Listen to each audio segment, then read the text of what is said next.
It's absurd. And I think it's clear that Rachel Reeves has no idea how to deliver growth. We've given her the plan. All we're asking her now is implement it. And we've just heard from the Chancellor of the Exchequer, Rachel Reeves. Let's speak to Dominic O'Connell, our business correspondent. Dom, I know you've been talking to the boss of Ryanair, Michael O'Leary. We'll get to that in a second. But what do you make of Rachel Reeves, what she said?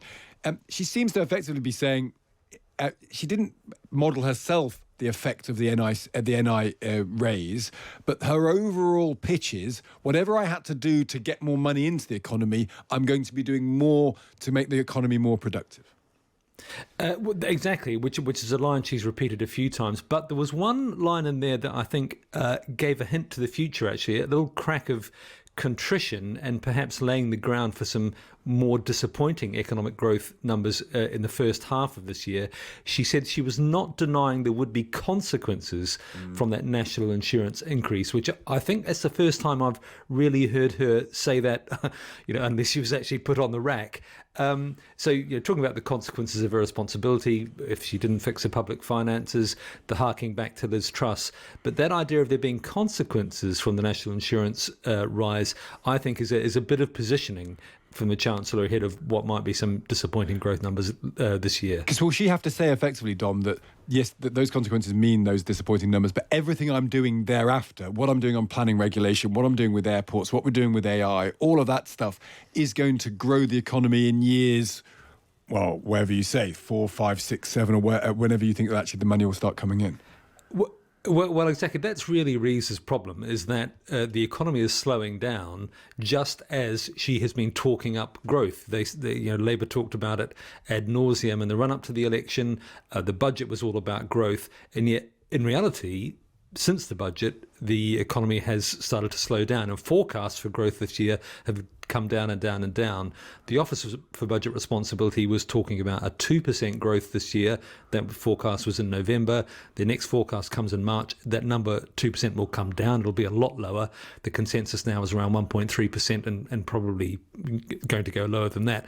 So I think really she's trying to get a little bit ahead of that by saying that there might be some short-term consequences, but don't worry about those. Look at the long-term stuff I'm doing for growth. Now, you've been talking to Michael O'Leary. He's a quite softly spoken, gentle soul, isn't he?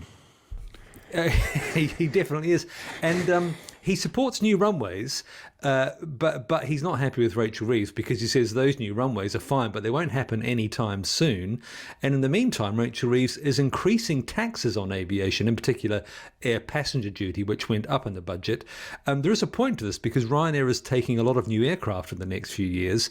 And I asked O'Leary if many of those new aircraft would come to the UK. No, they'll go to Spain, Italy, Sweden. I mean, Sweden this year abolished its aviation tax. We've put 4 of our new aircraft up into Sweden this summer. Hungary's abolished its aviation tax. We've allocated 3 new aircraft to Hungary this year. We've allocated no net new aircraft to the UK. We've taken 2 out of the UK and added 1 in Stansted. Because, what the UK government have done in her first growth budget was raise travel tax from 12 to 13 to 15 pounds on an economy ticket. Our economy tickets are only 45 quid. So the rate of tax is 33%. It's absurd. And I think it's clear that Rachel Reeves has no idea how to deliver growth. We've given her the plan. All we're asking her now is implement it. I thought it was very interesting earlier. You made a comparison between Tony Blair and Gordon Brown and what they did and what Rachel Reeves has just done. It's an interesting point. Yeah, I mean, I'm astonished. She spent 5 years in opposition. She had lots of time to think about what's the plan, how are we going to hit the ground running on day one. And her first thing on day one was, reward the junior doctors with a massive pay increase. They gave the train drivers a massive pay increase, and then they went around and they increased the tax on employment, national insurance tax, and they increased the tax on air travel. The 2 things that are designed to cost you jobs and lose you and damage growth. So it's clear she hasn't a rashers what she's doing, and we've tried to politely point out the way forward here is abolish APD. It's what governments in Sweden, Hungary, the regions of Italy are doing, and that the reward in terms of growth will be instantaneous. We will start growing new routes, new flights to airports all over the UK starting in September. Do you take some encouragement, though, from the fact that she's talking about things that some bits of her party would hate? The people who are more, so like Ed Miliband, who's much more on the net zero agenda, and they are talking now about growth trumping net zero. They're talking, but like all politicians, all they do is talk. Talking about a third runway at Heathrow is not going to deliver growth until 2040 or 2050. In fact, she admitted that today. She said the Office for Budget Responsibility said it will add 0.5% to GDP in 2050, which at least they got the date right. But it's not going to deliver anything in the next 5 years. I think voters here in the UK want to see growth, they want to see initiative, and they particularly want to see that growth spread across the country.